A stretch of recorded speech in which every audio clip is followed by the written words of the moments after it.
All right, guys, the one some of you guys have asked for, the Fold 7 versus the Moto Razr Fold. Is this a fair fight? I don't know. But what I can tell you is that both of these phones are phenomenal. And while the Fold 7 came out first last year, Motorola has come in and won a lot of people over. And I think it's predominantly because of the cameras. But I'm starting here with the screens. Both phones are at 100% brightness and they're at half volume. I'm going to play them both and then I'll play them individually. Because when I did the sound test, you guys said, Jay, don't put it at 100%, adjust them down. So now they're both at 50% with 100% brightness. And I think they personally sound about the same, which is really good. But I guess over video, it's kind of hard to tell. So let's play them both here and we'll kick this comparison off. Or incorrect. This is called opinion. And so we're going to start there. Now, the hardware on these, great. Both of them look pretty good. But if we're just going to go with the way it looks right now on rear, OnePlus. I like the texture of this. It's a little texture to it, but the OnePlus feels like it's way more grippy and it feels like it's real leather. And I think that, while Motorola's first attempt is really good, I like the texture of this. It's a little texture to it, but the OnePlus feels like it's way more grippy and it feels like it's real leather. And I think that,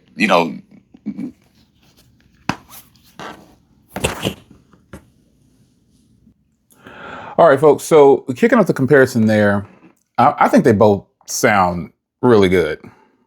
I don't really have a complaint about either one of them. I think they both sound really good. I think they both look really good.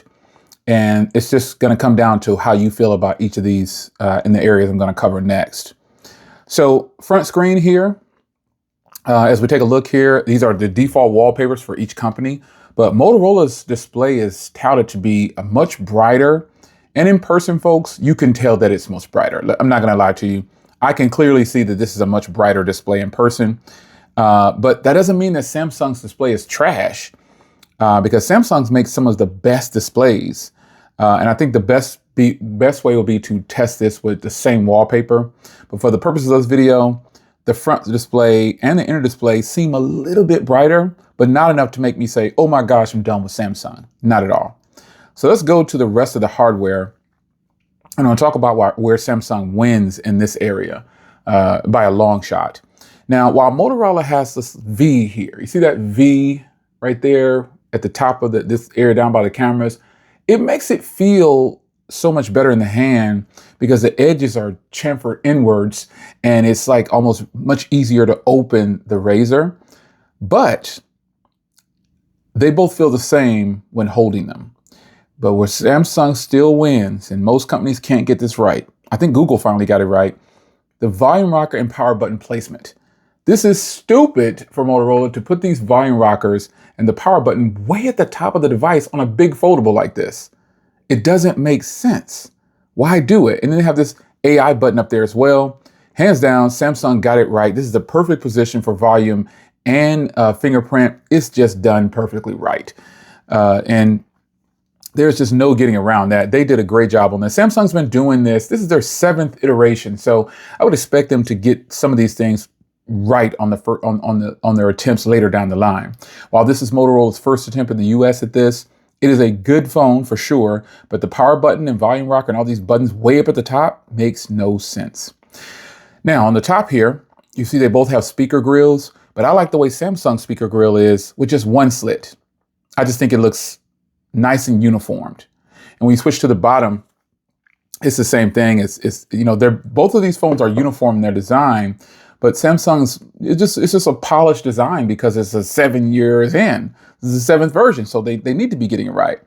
While there's nothing wrong with these slits, the double slits like that for the speaker grill, we're just talking about preference here. I just think this looks better. Now, when you're looking at both of these phones, this is going to come down to what you think is that facial recognition is so fast on Motorola. Looking at both of these phones, I love the textured back of this phone. That's why I like the OnePlus's back better. The complete back of the OnePlus, I like it much better than the Razr Fold. And I said that in that video. So if you haven't seen that video yet, be sure to go check that video out. But the thing about it is Samsung's phone is so polished. I think I just still prefer this camera module setup over this one. While these cameras definitely are better, this is a more well put together design and it just feels more premium. And the reason it feels more premium and kind of industrial is because this phone has a textured back. Not saying that this feels cheap, because like I just said, I prefer textured backs, but Samsung has just went the way of, if it's not broken, we're not going to fix it. And this is a clean, sleek design, period. It's just good. Now, when you switch over to the front, again, more clean, sleek, uniform. Whether you notice it or not, the Razr is more of the way of the Pixel. You see these right here, this round on this side and pokey on this side and pointing, that's how it is here. Same thing. You see? They went the way of the Pixel. They have a pointy design by their hinge, and maybe that's why Samsung doesn't do it. Maybe that's why they're sticking to this more uniform design, because it totally works. So hardware-wise, I prefer the Samsung. And as a complete package, the Samsung still has the win. Now, when it comes to performance, these are identical. I mean, this is the Challenger here. It performs just as well as any other smartphone on the market. Both of these phones perform well. Samsung is super polished. Let's be clear here. But let me do something here. Now, if you notice, I have folders on this phone. And then let me show you something here, because I use my phones on Visible Wireless. Look at how these operating systems are, got a severe warning up here, extreme heat. Look at how these icons are and everything is on here. Samsung and Motorola are close. I like the rounded icons on Google, but that's not the purpose of that. I want to show you the folders. And you notice I don't have any folders over here, but here's why.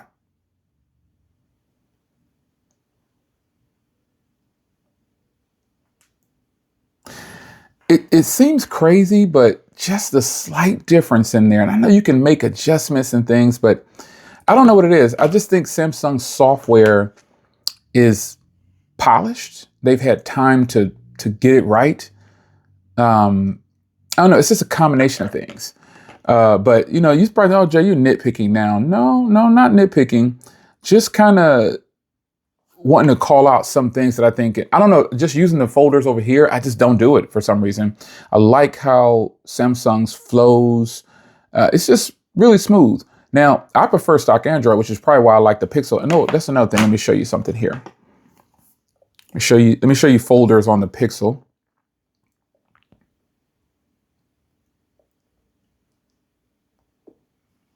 That's it. That's why I don't have folders on the Pixel, because they don't allow the large folders yet. And will they ever do it? I don't know. But I just prefer just the software, I think, overall for Samsung. And that's not to say that, you know, this is bad. Another thing, like when you look in the app tray, look at how Samsung's is.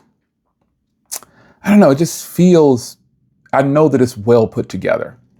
Software-wise, folks, I give it to Samsung because it's feature-packed. And while you do have this little pull-out here, like this, Samsung's software has, you know, I was going to say TouchWiz or One UI is baked with goodies, man. And just look at the difference in how both of these companies are putting this together. Again, well-seasoned, well put together, very uniform, clean, polished, first attempt. I think the icons are a little too small on Motorola's phone in comparison, but let's go in here to personalize, and then let's go to icon, and you see you can change the shape of everything. I like this, I love this one right here as well. But this is definitely along the lines of, look, you go here, go to display size, bigger, and you see now we're kind of matching what Samsung is doing, but it's still the same in the tray. It's like Motorola doesn't know how to get this more uniformed and cleaned up in the tightness. Now maybe I can adjust it, but no, it's 3 rows each on here. Yeah, it's the same. I don't know, nitpicking a little bit, but again, personal preference. I give that to Samsung. I think they've really done a great job at putting it together. Now, software, speedy. Here, one place where Motorola clearly wins to me is video and camera quality. So what I'm going to pause real quick and I'm going to take a picture of me or something. I don't know. And I'm going to do it on both phones. Actually, I'll do this right. I'll do it real time for some of these folks. I want you guys to see. Let me get some things here. I don't like to cut the videos too much because I want people to see that I like to do things real time. I actually did this test with this one as well. So I'm going to just move some props out of the way. And I'm going to take a photo here. I'm going to zoom 3 times. This is where Motorola really did good compared to OnePlus. And I did a 3x zoom because I want you to see the clarity. So now I'm going to move this out of the way, kind of leave it in the same position. I'm going to do 3x zoom with Samsung because OnePlus got the colors wrong. Now let's see how Samsung did. Again, this is where, you know, Motorola is beating the competition. And it's the same thing. Samsung has good detail, but Motorola may not have the sharpness and detail, but the colors are accurate, big time. Take a look for yourself. This is more of a gold hue, and Samsung has it more silver, just like the OnePlus did, and Motorola has the more gold hue. All right, so then we're gonna go in and I'm gonna take a photo of something else. Let's get this red here. I'm gonna stay with the 3x zoom just for the purposes of this video because I wanna get as close as I can on here for you to get you to check these lenses, man. Make sure these companies are giving you what you want for quality. And Samsung is known for oversaturating, but in this situation, they didn't oversaturate, but the colors are not as accurate as Motorola. As we zoom here, again, same thing, great color accuracy on Motorola. Samsung just has more detail, and then the red isn't as red as it should be, which is strange to say for a Samsung product. Now let's switch over to this blue here. Again, I'm staying with 3x zoom because Samsung doesn't have a 6x on theirs. Now, if you notice on the Motorola one, it was telling me move farther away. And maybe that's why I wasn't getting the clarity. But let's take that same photo here with the Samsung at 3x. And the shutter speed, shout out to Technically T, the shutter speed is quick on the Motorola. And here, once again, the Motorola really does well. But, you know, it has the colors perfectly accurate. It's just a better camera than the Z Fold 7. This is an area where I knew it would win because it's literally beating up on a lot of, like, I can put this against the S26 Ultra, and I think I still would prefer this. So let's take this photo here. I mean, it's easy to take a photo at 1x, but checking out these lenses and things on these cameras is where I like to check it for the distance. Again, these cameras just win. They just win. And then this one, it actually has really good detail, but Samsung still has very sharp detail. But, you know, Motorola definitely is winning when it comes to camera. And I'm not even going to do video because, you know, video is better on the Motorola, hands down. I think these are flagship cameras, kind of close to the Motorola Signature, which is not in the US. I keep hearing about, but let's check it, man. Last thing I'm going to talk about is battery. But up to this point, I think Samsung wins on the design. It feels more premium. It's more industrial. It's more uniform. Software, I favor Samsung more. Screens to me it's a nice little wash. Performance is a nice little wash. Cameras, Motorola all day. And battery, Motorola all day. And not because this has that massive 6,000 milliamp hour battery inside. It's simply because it's better. That's just what it is. It is a better battery in this thing. You can try to kill this in a day out, and if you want to, shout out to Forbes Tech Reviews. He said it himself. I'm not going to spoil his video for you, but you go check it out. Go check that video out. You'll. As a matter of fact, let me see. Well, go check it out. Forbes Tech has a video about some things that he's concerned about on this phone right here, and go check it out. No spoilers for you on this video, but I got to say, the battery is king. Now, in the foldable world in the US market, this is the best battery that I've gotten of any foldable. Well, Jay, what do you mean by best battery? I feel confident leaving all day and not even thinking about a charger and then going into the next day, almost all the way through the next day. Yes, that's how confident I am. Am I confident about these other phones like that? Absolutely not.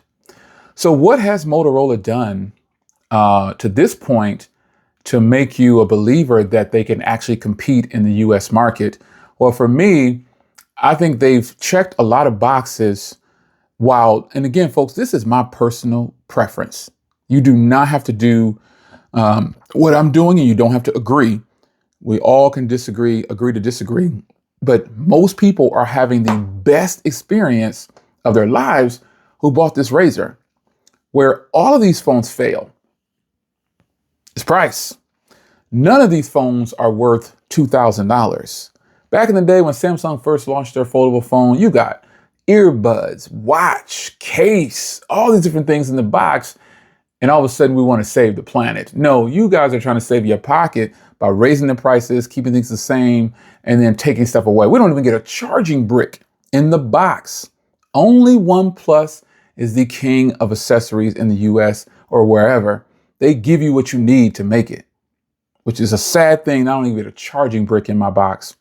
In the end, while I definitely prefer the Razr for a lot of things, I think it's the same thing with my other videos comparison. Motorola, after you get past the hype, they've got great cameras on a great foldable with great battery, but it doesn't really walk or dog walk other foldables from previous generations like one would think. What do you think about my observation of these phones? And stay tuned for the Pixel 10 Pro Fold, who's on the chopping block next. I'll see you in the next one. Take care.